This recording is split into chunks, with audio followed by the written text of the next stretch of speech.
السلام عليكم ورحمة الله وبركاته. الفاتحة. أعوذ بالله من الشيطان الرجيم. الحمد لله الرحمن الرحيم. إياك نعبد اهدنا الصراط المستقيم غير المغضوب عليهم ولا الضالين. آمين. الحمد لله رب العالمين، والصلاة والسلام على أشرف الأنبياء والمرسلين وعلى آله وأصحابه أجمعين. رب اشرح لي صدري ويسر لي أمري واحلل عقدة من لساني يفقهوا قولي. سبحانك لا علم لنا إلا ما علمتنا إنك أنت العليم الحكيم، ولا حول ولا قوة إلا بالله العظيم. اللهم لا سهل إلا ما جعلته سهلا، وأنت تجعل الحزن والصعب ما شئت سهلا يا رب العالمين. أما بعد، alhamdulillah dan ini dapat kita meneruskan kuliah murid hadis 40. Jadi kita masih lagi bincang hadis yang ke-36, iaitu himpunan kebaikan. Minggu lepas kita berhenti muka surat 558. Kita masih lagi bincang berkaitan dengan bab menuntut ilmu.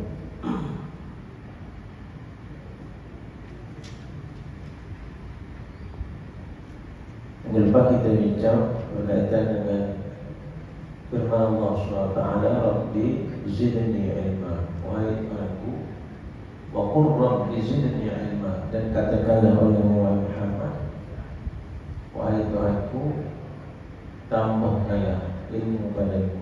Itu minggu lepas. Maknanya agama kita sangat menggalakkan dan menuntut kita ini sentiasa menambah ilmu, tambah.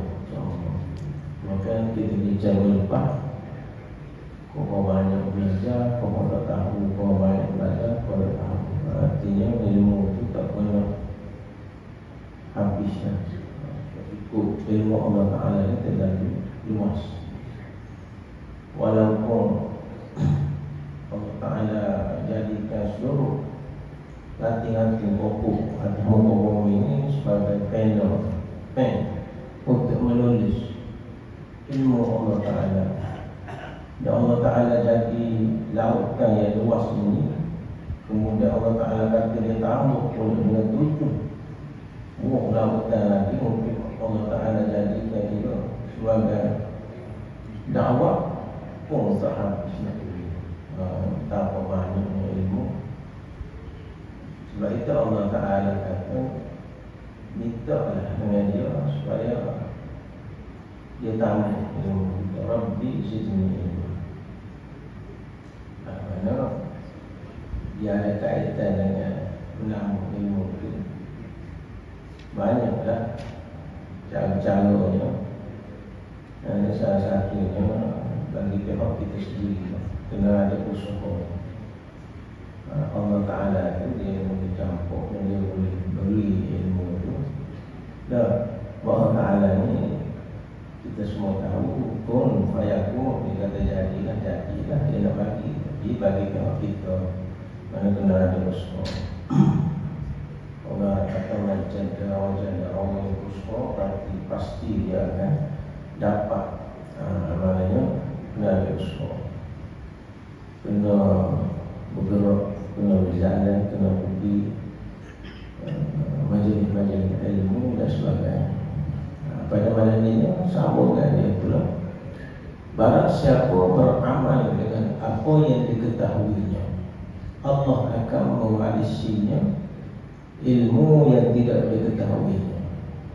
Ini dia panggil bonus daripada Allah SWT. Allah SWT amat menekankan soal ilmu dan menyediakan golongan yang banyak bagi penuntut ilmu. Allah Ta'ala sendiri bersifat dengan sifat alim, ya, maha mengetahui, maha berilmu. Salah satunya adalah taufik darinya.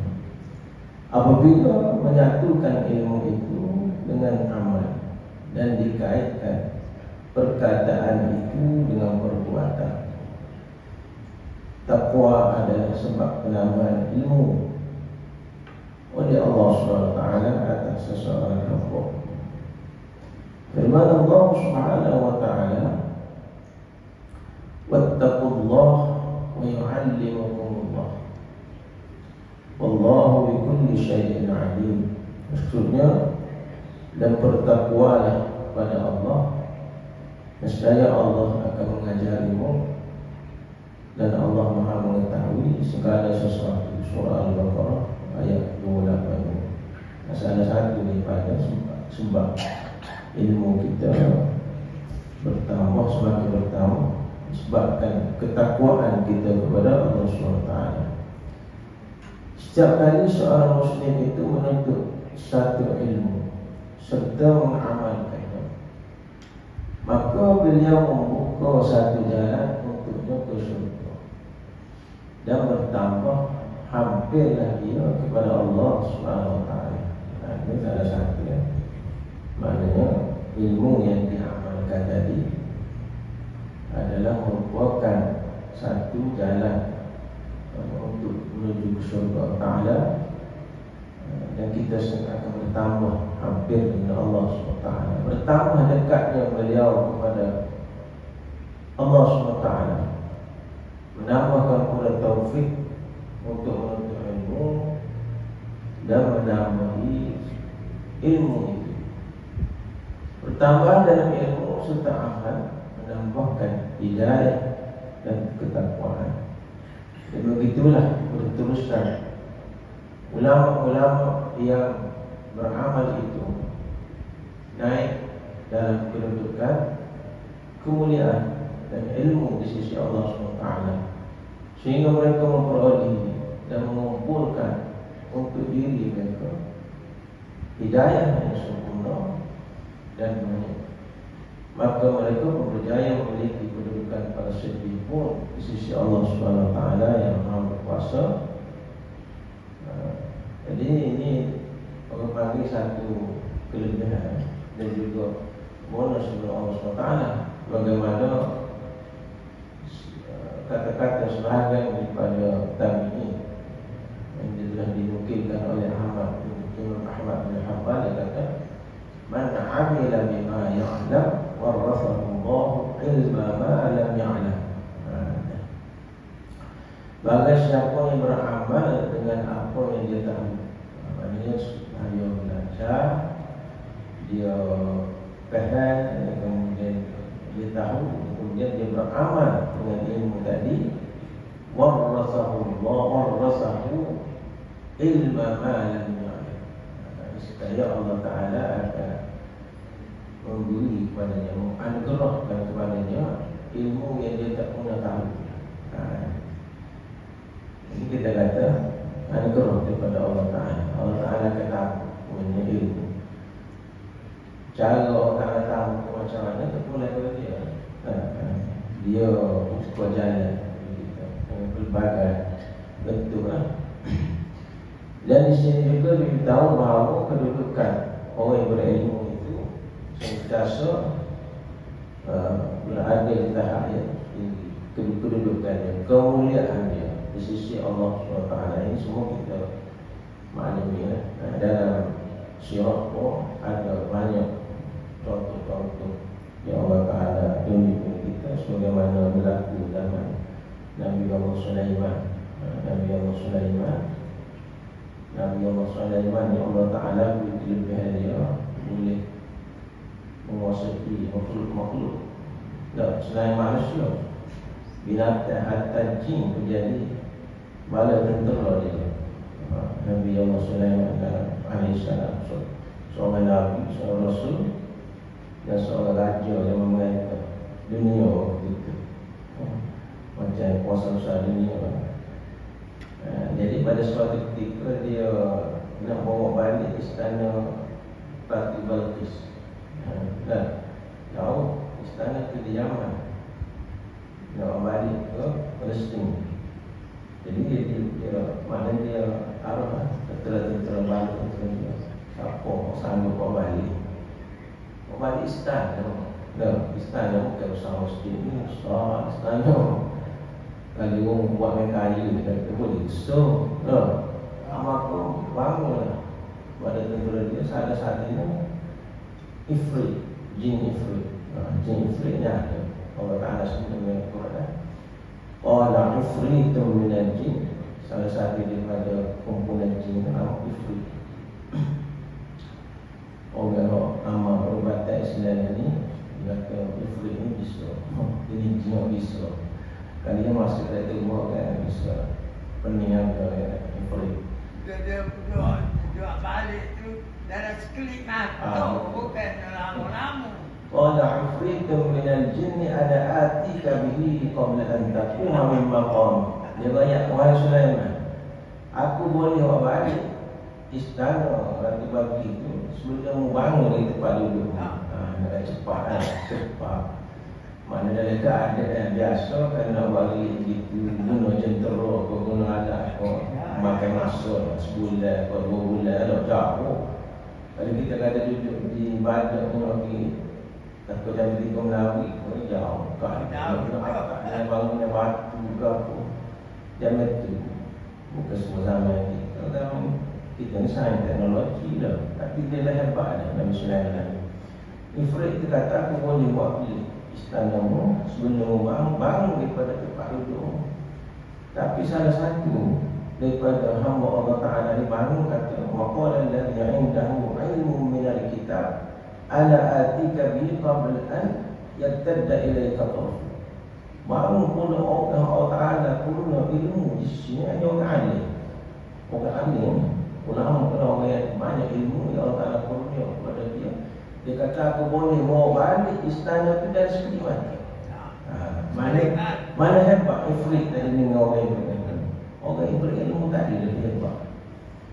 Itu nak beritahu pada kita kedudukan orang yang berilmu kalau boleh dihakak Allah Ta'ala memiliki istimewaan luar biasa.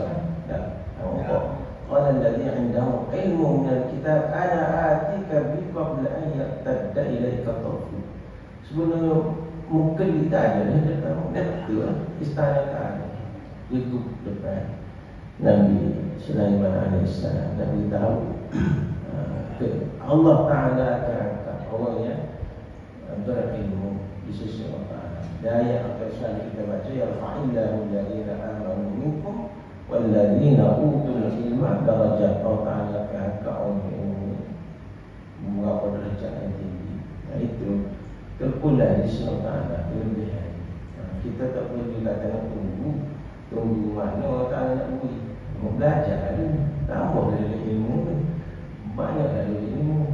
Ni belajar sikit-sikit, segera lebih. Dan kalau belajar sikit-sikit, nak cari kelebihan, nak cari itu dia buat selain daripada dia tu dia nampak pada ada air, ada konten. Itu sifat istana Ratu Balqis tadi memang dia buat daripada kaca air. Itu cerita dia panjang, kita tidak cerita. Itu dia matak air.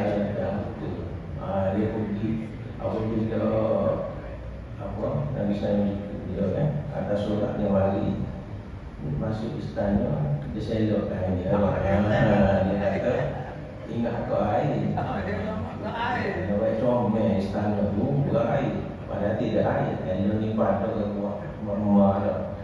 Masa sesuai ada. Tapi masa tu canggih dah. Allah Ta'ala cerita dalam Al-Quran kan. Maka mereka pun berjaya memiliki kedudukan para siddiqun di sisi Allah SWT yang berkuasa. Firman Allah SWT, wa yazidullahu alladhina ihtadaw hudan wal baqiyatus shalihat khairun inda rabbika thawaban wa khairun marada. Maksudnya adalah Allah akan menambah petunjuk kepada mereka yang telah mendapat petunjuk. Dapat petunjuk boleh tambah lagi petunjuk.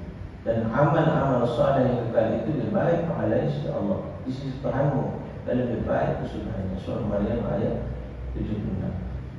Firman Allah Subhanahu wa taala walladzina tadawu zadahum huda wa atahum taqwahum. Maksudnya, dan orang-orang yang mendapat petunjuk, Allah menambah petunjuk kepada mereka dan memberikan kepada mereka balasan ketakwaan. Surah Muhammad ayat 17. Ini kita ni suruh tambah pada hidayah. Ihdinas siratal mustaqim. Kita kata tunjukkanlah kami jalan ini. Ini 17 kali sehari semalam kita minta Allah Ta'ala bagi hidayah kepada kita. Orang tanya, hidayah apa lagi kita ni sudah nak? Hidayah apa lagi kita ni beribadah? Hidayah itu mana? Hidayah di sisi Allah Ta'ala itu banyak kategori dia, banyak jenis dia. Hatta binatang pun, binatang yang melata pun, dia bergerak, dia cari makan, dia cari minum dengan hidayah Allah Ta'ala. Semua kau cari gula dan sebagainya. Macam mana dia boleh tahu tempat tu ada makanan burung, macam mana dia boleh tahu tempat tu ada ulat dan sebagainya. Diceritakan dia adalah hidayah Allah SWT. Law annakum tawakkaltum 'ala Allah haqqa tawakkulihi la razaqakum kama yarzuqu at-tayr taghdu fi masada al-hudana. Nabi cerita dalam bab burung, dia bangun pagi itu macam mana dia boleh cari ulat makanan dia. Sekiranya kamu semua ni, Nabi kata, bertawakal seperti tawakalnya seekor burung, la razaqakum, nescaya Allah Ta'ala akan beri rezeki kepada kamu. Taghdu fi masada al-hudana. Dalam keadaan burung tu keluar waktu pagi dan keadaan perut kosong lapar, tapi baiknya macam mana dia boleh tinggal? Sedangkan dia tak ada akal. Manusia ada akal, dia boleh fikir dia dah. Itu hidayah Allah Ta'ala. Itu hidayah Allah Ta'ala. Dan bagi kita manusia juga, dia ada dua jenis hidayah. Yang kita sudah Islam, yang kita sudah beriman, ini satu hidayah. Kita tahu Islam ni agama itu, kita tahu bahawa solat itu rukun, kita tahu bahawa menuntut ilmu itu wajib dan menuntut ilmu itu untuk keadaan agama, semua kita tahu. Itu hidayah. Kita sudah capai satu hidayah. Hidayah ni kita peroleh dari mana? Daripada para nabi, para rasul yang menyampaikan benda, dan para ulama pemagi fatwa. Satu lagi hidayah, sikit-sikit dia orang boleh, iaitu hidayah taufik. Hidayah taufik. Hidayah taufik ni apabila kita sudah ada ilmu tadi, boleh kita buat, boleh kita amalkan ilmu tadi, boleh kita laksanakan apa yang kita tahu tadi. Hati kita minta sehari-hari dengan Allah Ta'ala 17 kali itu, ihdinas siratal mustaqim, supaya Ta'ala guide tangan kita ni, agar kita ni boleh buat, boleh amal dengan ilmu yang kita tahu. Bukan sekadar tahu, tapi melaksanakannya. Sebagaimana kalau mari bulan Ramadan, begitu hebat kita, begitu kuat kita beramal, tingginya apa kita punya semangat amalan kita dalam bulan Ramadan. Sampai Al-Quran apabila kita boleh khatam, dah boleh khatam. Tapi bila di luar Ramadan, apa kita tak ada khatam?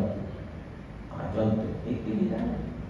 Bapak Allah Ta'ala bagi hidayah begitu kuat Allah Ta'ala. Tapi ada ulama, sebenarnya ulama dia kata kadang-kadang itu tidak lagi menunjukkan seseorang itu betul-betul mendapat hidayah Allah Ta'ala, sehingga dia boleh beristiqamah dengan apa dia buat sepanjang Ramadan. Sebab dia bilang ni dia jadi hamba Ramadan. Hamba Ramadan ni kata. Bagaimana hamba Ramadan? Hamba Ramadan ni ada apabila Ramadan pergi, dia pun pergi bersama Ramadan. Ibarat kalau dalam Ramadan ni kita tinggal dah masjid, solat isya, solat subuh tu, tapi lepas Ramadan tak tahu di mana, tak tahu di mana.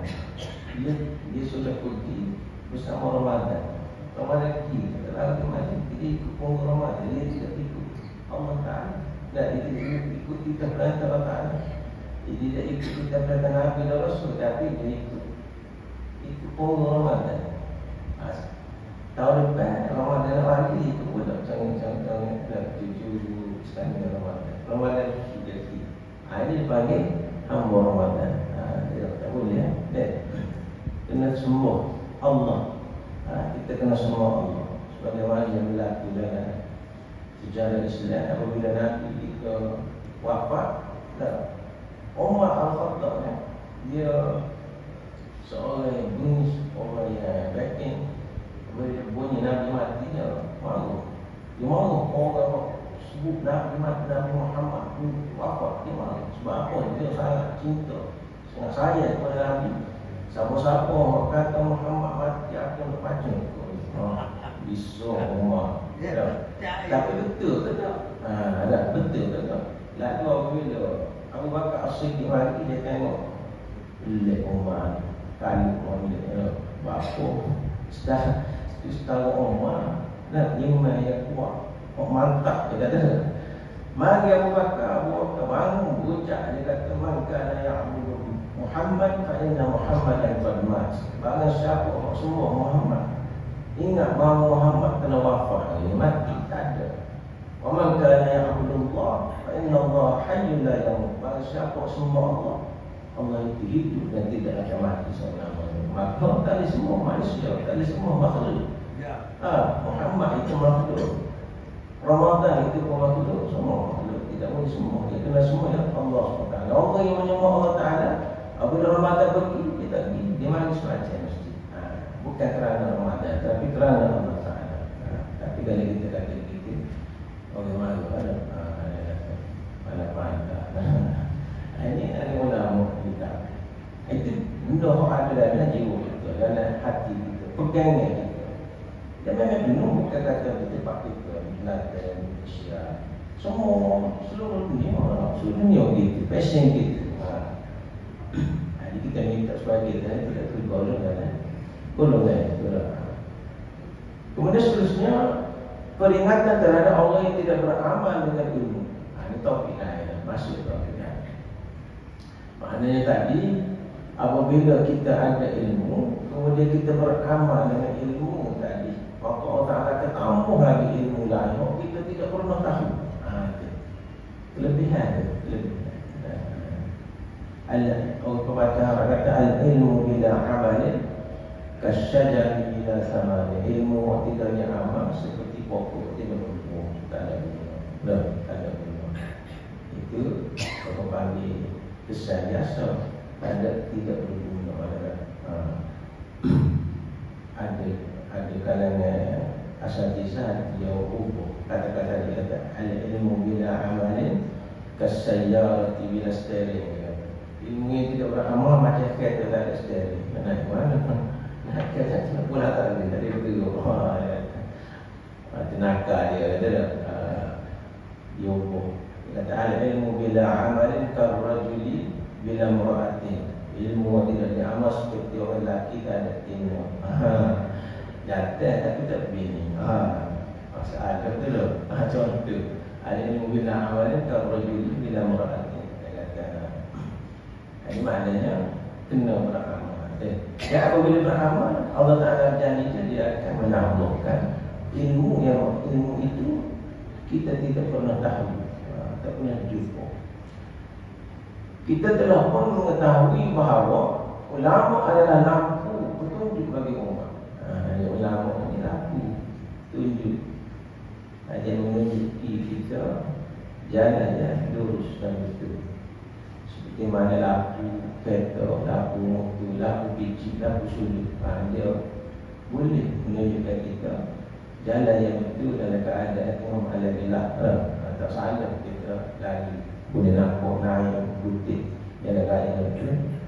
Peranan lampu, kita peranan alim ulama juga. Ibarat begitu lah. Dia boleh bayar kita. Ini lubang, ini hutan, ini jika mereka tiada, maka umat pun kehilangan petunjuk mereka, lalu sesatlah mereka dari jalan yang lurus.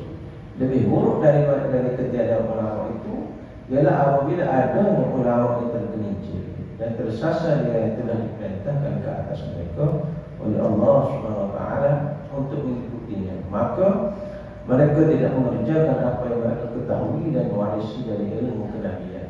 Ada juga orang tersasar dan tahu. Itulah yang dikatakan dia tahu, kemudian dia tidak beramal dengan apa yang dia tahu. Lalu perbuatan mereka menyalahi Wa ya'lamu buat lagu lain. Dan jadilah mereka suri teladan yang jahat di kalangan umat bagi segala kelakuan maksiat dan meninggalkan ketaatan terhadap Allah SWT. Tersebarlah perbuatan mungkar dan terabailah perbuatan ma'ruf. Allah SWT telah memberi peringatan dan amaran tentang sikap seumpama ini dan menjelaskan tentang hukuman yang jelek untuk mereka. Sebagaimana firman-Nya dalam surah As-Saff ayat 2 hingga 3, Ya ayyuhalladzina amanu lima taquluna ma la taf'alun kabura maqtan indallah an taqulu ma la taf'alun. Maksudnya, wahai orang yang beriman, mengapakah kamu mengatakan sesuatu yang kamu tidak kerjakan? Sungguh besarlah kemurkaan Allah, dosa di sisi Allah Ta'ala jika kamu memperkatakan apa yang tidak kamu kerjakan. Ayat ini turun zaman Nabi kita Muhammad SAW, di mana ahli tafsir kita pada masa itu orang Islam pada masa itu waktu wahyu dia bercakap-cakap sama dia. Dia kata lau na'lam ahabbal a'mal ila Allah Ta'ala labadalna fi amwalana wa anfusana fadallahum Allah ala ahabbil a'mal ilayhi faqala inna Allah yuhibbul ladhina yuqatiluna fi sabilihi saffa ka'annahum bunyanun marsus ila akhir ayat fabtalu yawma uhud bidzalika fawallu mudbirin fa'anzalallahu ta'ala lima taquluna ma la taf'alun. Ahli tafsir kata, ada sebahagian orang Islam pada zaman Nabi itu dia kata, kalau kita ni tahu satu amalan yang paling disukai Allah Ta'ala, nescaya kita akan membelanjakan semua harta kita dan diri kita. Dia mulut dia. Dia kata kalau ada amalan yang paling disukai oleh Allah Ta'ala, nescaya dia nak buat lah. Nescaya dia bersedia untuk buat. Padahal Allah ada ahabbil amal. Allah Ta'ala pun beri yang tadi tunjukkan kepada dia satu amalan disukai yang paling disukai Allah Ta'ala. Allah Ta'ala tu ayat inna Allah yuhibbul ladzina yuqatiluna fi sabilihi saffa. Allah Ta'ala kata sesungguhnya Allah Ta'ala mengasihi dan suka pada orang yang berperang di jalan Allah Ta'ala dalam satu saf yang teratur ka'annahum bunyanun marsus, seolah-olah mereka itu ada sebuah bangunan kukuh susun rapat. Ini perintah Allah Ta'ala supaya berpegang di jalan Allah Ta'ala. Berpegang dengan Allah Ta'ala dalam keadaan yang tersusun. Sofa ni maknanya dalam keadaan yang terancam dan tersusun dalam satu susunan, satu gaya kukuh. Lalu apabila Allah Ta'ala uji mereka pada peperangan Uhud, mereka pun lari. Fawallu mudbirin, tak sedikit pun yang banyak alasan kita dia ini. Setengah alasan sekadar ni pokok munafik. Lalu Allah Ta'ala turunkan ayat kepada mereka, lima taquluna ma la taf'alun. Apa mulut kata benda kamu tak boleh kita buat. Sebelum ni minta kepada Allah Ta'ala nak buat. Lalu Allah Ta'ala turun maknanya perintah gini-gini nak buat apa. Tiba-tiba Allah Ta'ala suruh bukti berpegang. Tak sih, kamu berpegang menyebabkan hilangnya. Tak hilang, jauh akan tinggal isteri, tinggal kampung halaman, tinggal harta, tinggal rumah. Maka tak sih buat fawal dulu. Allah Ta'ala pun mencerca mereka mahu. Jangan kamu berkata dengan perkara yang kamu tak buat. Kemudian firman Allah Subhanahu wa taala lagi, atamuruna an-nasa bil birr wa tansawna anfusakum wa antum tatluna al-kitaba afala ta'qilun. Maksudnya, apakah kamu mengajak manusia kepada kebajikan dan kamu melupakan diri kamu sendiri, sedangkan kamu membaca kitab? Apakah kamu tidak memikirkannya? Surah Al-Baqarah ayat 44. Ini ayat itu kepada kaum Yahudi. Kaum Yahudi di Madinah pada waktu itu.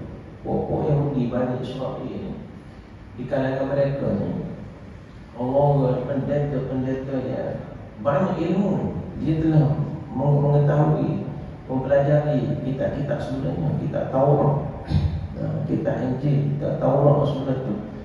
Dan dia tahu tentang perintah supaya beriman dengan Nabi akhir zaman, Nabi kita Muhammad SAW. Dan mereka ini apabila tunggu ayat-ayat Allah Ta'ala perintah supaya beriman, atamuruna an-nasa bil birr, apakah kamu mengajak manusia kepada kebajikan? Al-birr di sini maknanya al-iman billah wa bir rasul, beriman dengan Allah dan beriman dengan Rasul. Mereka ni pergi ke kampung-kampung halaman mereka dengan sanak-saudara mereka, kawan-kawan mereka, mereka ajak dan mereka suruh beriman dengan Muhammad, beriman dengan Allah, percayalah dengan apa yang dibawa oleh Nabi Muhammad. Masuklah agama Islam. Tapi mereka Allah Ta'ala watan sauna anfusakum, sedang kamu lupa ni kamu ada dia tak beriman. Dia sendiri tidak beriman, dia sendiri tidak percaya, tapi dia suruh orang lain. Allah Ta'ala malu mencela mereka. Ini dipanggil uslub at-tawbih waz-zam. Atamuruna an-nas, orang-orang Yahudi Bani Israel Madinah, apa kamu suruh orang beriman, suruh orang buat baik, suruh orang muslim tidak buat. Sauna anfusakum wa antum tatluna al-kitab, setiap muslim ini boleh baca kitab. Afala ta'qilun, tak ada akal. Tak, mana akal? Aku yang akal fikiran kamu, boleh otak kamu, tak ada otak, ta'qilun. Bukan ayat. Tapi kita tak seru juga sebab kita tak faham, betul tak? Kita tak faham masalah, kalau kita faham tak. Afala ta'qilun, dan akal lah. Mu tak mikir lah. Musuh orang pandang, mesti kita buat. Allah Ta'ala mahu. Dan ada kata ayat ini walaupun turun kepada Bani Israel, dia kena pada kita sehingga sama. Sebab kaedah dalam ilmu usul, ataupun usul tafsir, dia kata al-ibratu bi'umumil lafz la bi khususis sabab. Pengajaran dari sesuatu ayat itu berdasarkan kepada satu-satu lafaz turun, bukan khususan sebab. Sebab ini kita dah kira sebab tak pernah asbab nuzul adalah Nabi lah. Tapi terbatas dalam kita. Makna zaman dulu ni pun orang-orang tahu, orang ada muwayak orang gini-gini mu kena buat orang. Jangan itu muwayak orang buat gini-gini mesti kita buat. Muwayak orang faham posan ni tu bagus, mesti tak posan ni. Contoh. Asal tak dengan jaga posan ni bagus tak ada siapa dia boleh posan orang jadi mengikuti posan ni seolah-olah dia posan setahun. Dia sendiri tak ada abu. Contoh pasti benda-benda orang ni benda buat lagi tak. Dia berkaitan dengan agama, maka Allah Ta'ala mahu. Dan ini adalah satu penyakit. Dan Allah Ta'ala beri dah lupa. Dan layaknya sama seorang Allah Ta'ala beri lupa, dia suruh kita ni minta tolong dengan apa? Dengan sabar dan dengan semaya. Wasta'inu bis-sabri was-salah. Allah Ta'ala ajar saya, mu kena minta tolong dengan sabar dan dengan semaya. Jadi huraian kita sama semula dengan Wallahu a'lam. A'udzubillahi minasyaitonir rajim. Bismillahirrahmanirrahim. Alhamdulillahirabbil alamin. Wassalatu wassalamu ala asyrafil anbiya'i wal mursalin wa ala alihi wa sahbihi ajma'in. Allahumma ij'al jam'ana hadha jam'an marhuma wa tafarruqana min ba'dihi tafarruqan ma'suma wa la taj'al illahumma fina wa la ma'ana wa la yajma'una shaqiyyan wa la madrudan wa la mahruman ya rabbal alamin. اللهم زدنا علما وارزقنا فهما وصلى الله على سيدنا محمد وعلى اله وصحبه وسلم والحمد لله رب العالمين. تقبل الله